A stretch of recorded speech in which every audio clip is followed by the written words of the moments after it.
If someone could say what the ideal American citizen looked like, hopefully most people would identify the things that one cannot physically see. They define them as someone involved in civic duties, aware of their rights and liberties, and pledging their allegiance for the United States.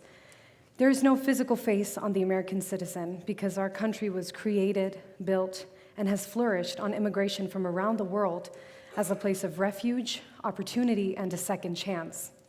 Now, second chances are very important. It's what brought my parents here, so my dad could take his medical schooling to the American Ivy League standard. It's only taken him up since then, and from there, he and my mother raised 3 children in California. 3 first-generation American, Pakistani, Muslim children. That is what my identity is labeled as to most people.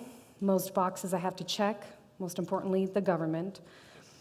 Now, a lot of people in this room can go as far as to say you've been through an identity crisis or are currently going through one. It's a part of life, and in our generation, there's a much broader spectrum of all types of things to define our being with. Some people's identity crises can be altered by their surroundings, especially in younger generations. Well, what if you were part of the most feared and arguably the most hated population of your generation, and you had to alter your personality, nationalism, name pronunciation, your identity, in order to be safe and somewhat accepted to avoid possible hate crimes or unjust persecution? That is something that I have to face directly. As many of you probably guessed, most of this started for me after 9/11. My life changed for my family and I, because not only was my country attacked that day, but it wasn't really my country anymore. Even being a Muslim felt like I was less of an American. I was very young when my family started receiving harassment that was deeper than just pinpointing the common stereotype of a South Asian or a Muslim. It all stemmed from the word terrorist. This is where the alteration of my identity slowly began. It was as if this harassment was aimed at making us less Muslim and therefore more American, and if not, exiled. For example, I saw my mom change from a hijabi, a Muslim woman who wears a headscarf, to a non-hijabi in one instance. She was ready to pick me up from school, and in the parking lot, a man yelled, "Go home, terrorist," and flipped a lit cigarette at my mother in her car. It flew onto her flammable headscarf, which slowly started to light up until she jumped out of the car and threw her hijab off, right in front of me and all the other children and parents at the school. And everyone just stood there and stared at the victim of an immediate hate crime. It was an emotionally heavy time. A lot of people didn't know how to react because maybe some people felt justified, like that was a vigilante act defending their homeland, my homeland by birth. Now, because of this, despite my parents being religious Muslims, to this day my dad does not allow me or my sister to wear a hijab for our own safety. I like to call this an immigrant Muslim parent trend that obstructs a lot of first-generation social plows. Our parents don't think we're wrong. However, they'd feel more comfortable if we were quiet. See, they were born in countries outside the U.S. with different standards on speech, action, and religion. They saw brutal repercussions on those who spoke out, both back home and in the States. They're just happy to have been given the opportunities that they have in the United States. And most are semi-content with just not looking into how society perceives them and just living their lives. It's their own version of the American dream. In other words, Mom and Dad, I understand where you're coming from and I love you for it, but I'm still going to talk about racism. Yes, it's a scary topic to discuss for anyone of any color. I'm just trying to make it easier to talk about by making it easier to understand. Because if one doesn't understand racism, they may be a part of the problem. Now, the older I got in American society, the more I tried to appease those around me. Why? Because I was in school, and I desperately wanted friends.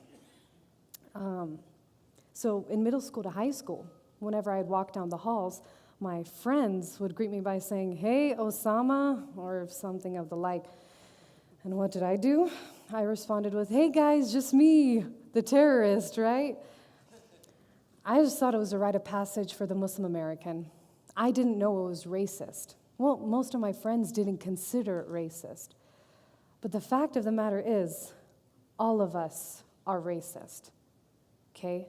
If someone would think of the ideal American, hardly anyone would think of an Indian person, a Chinese woman, heaven forbid, a man of Arab descent, no one would think of these minorities mentioned unless they themselves were one of the minorities and were indeed an ideal American, if they had the guts to say so.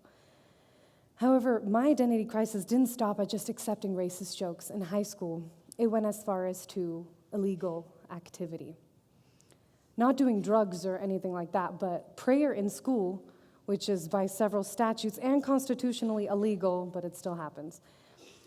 However, most Supreme Court cases dealing with prayer in school usually have someone filing as John Doe. Why? Because they're making themselves a social target by fighting against the norm. Just like it's terrifying to talk about race when you're the minority for the fear of being accused of reverse racism. It's a circular argument.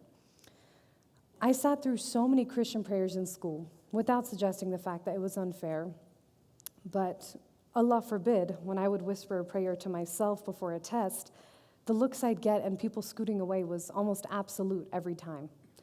I couldn't be the Muslim Pakistani mashal at my school. I had to adapt in order for my classmates to feel secure in a fear-heightened society. However, I also noticed adaptation in my identity when I visited the country of Pakistan. Whenever I'd go to the beautiful motherland, I was treated like a celebrity. I would be dressed authentically in Pakistani attire, speaking Pashto and Urdu with my relatives, and then talking in a West Side American accent to my cousins about adventures in the US. I had embraced every aspect of my being a first-generation American Pakistani to the fullest extent. With that being said, the minute I'd step into an airport, I was as American as an American can get. I even worked on mispronouncing the country of Pakistan by calling it Pakistan to try and avoid my nationalism and hide it as much as possible to avoid any unnecessary suspicion. And see, that's where my parents weren't so lucky. Their accents made it way too obvious. But we dealt with it and we understood because we can't deny that this is the fate of our people today. I mean, to define the media's overall influence on our country's current fracture with us, we are the bad guys in spy movies today. But my family dealt with it when my parents had to go to the airport 3 hours earlier for extra questioning and searching. I dealt with it when my friends would stop hanging out with me because their parents felt insecure. We disregarded the abnormally suspicious looks in most public places. I was taught to abide completely, even if something was blatantly unjust, so that my innocence was striking. Therefore, no one can falsely accuse me of something because of my ethnicity or religion. That was until I got older, irritable.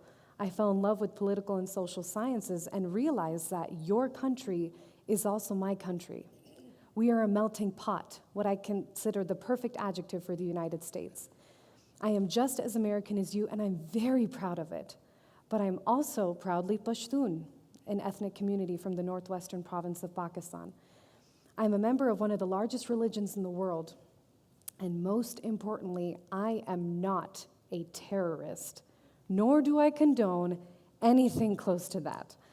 I identify as all these things regardless of the repercussions. I wasn't going to let my cultural identification be altered by any more safety concerns surrounded by racism.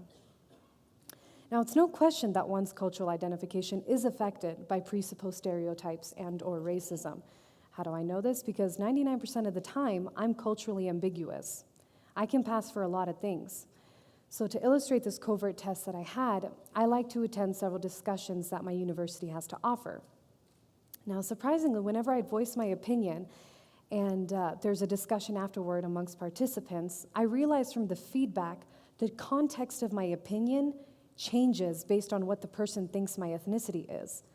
So for those who thought I was Spanish, guess that my platform, when I was on a women's equality panel for women of color, those who thought I was Spanish guessed that my platform was based on Hispanic women's equal pay. Those who guessed that I was Arab thought that my platform was based on social equality in Arab countries. If I was Indian, my platform was based on rape in my supposed homeland. Now, there's also the less educated feedback from those who incite what I am as a result of my opinion. So, for example, someone who listened to my radio shows and watched my panels would say, "So what, are you some kind of refugee now?" I'm not kidding, I've gotten that before. Or when I broadcasted my 2-part show about Islamophobia, someone congratulated me, but then went on to say, but come on, is Islamophobia a real thing? Or is it just one of those, made-up concepts? Or even, wow, for someone who is Muslim and female to do what you do, I would be surprised if your parents haven't already disowned you. I really wish I was making all of this up. But after these harsh realizations, I still kept in mind who I was through my mixed culture, interests, and experiences. I was doing well with that until last winter break, when I took a flight from LA to Salt Lake. The day I was almost kicked off a flight for reasons that still haven't been fully explained. When I was asked to leave the flight for possible suspicions of my physical features or my name or something unknown, I didn't defend myself like I thought I would. When I did ask why, the flight attendants aggressively said, "Ma'am, please stop arguing, grab your things, and leave," right before takeoff. I was so shocked that I just abided and proceeded to grab my things without saying a word.